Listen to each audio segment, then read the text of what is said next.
magpaparami na naman tayo ng halaman. Ito nga pala yung paparamihin natin ngayon, African talisay. Ayan o. Madali lang naman paramihin itong ganitong halaman kung alam mo yung tamang diskarte ng pagtatanim. Lalo't mahal itong ganitong halaman. At maganda pa sa bakuran itong halaman na ganito. Ayan pala yung halamang African talisay. Ayan o. Ayan yung paparamihin natin ngayon.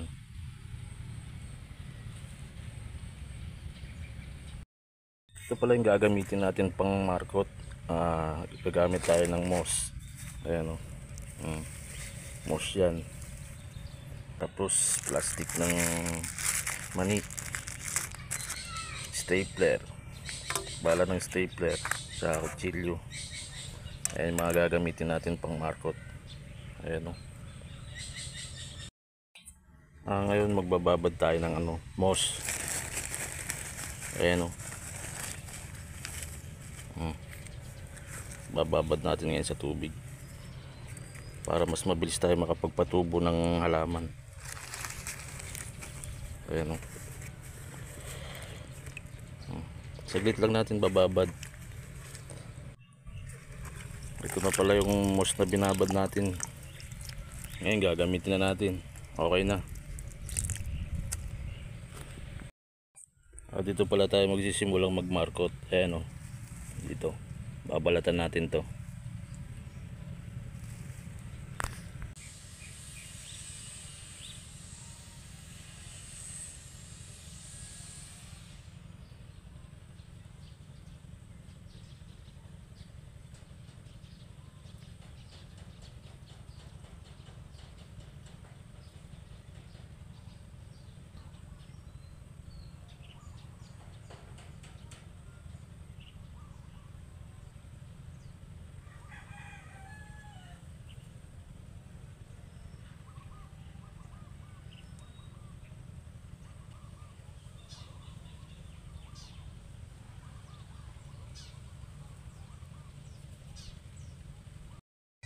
Ayan yung nabalatan na natin ng sanga ng African talisay. Ayan o. Ayan nabalatan na natin.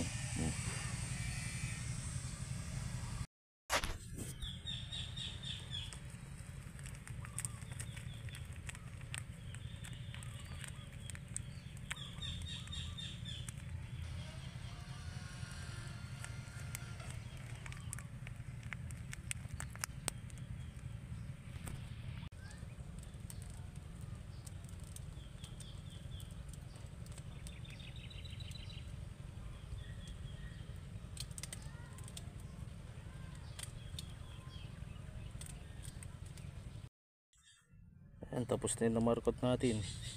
Ganyan lang po kadali magmarkot. Ayan o. Tapos na.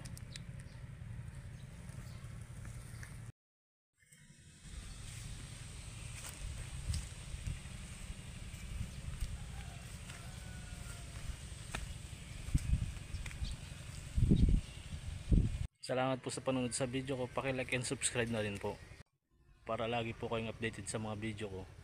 Huwag niyo pong kakalimutan pindutin yung notification bell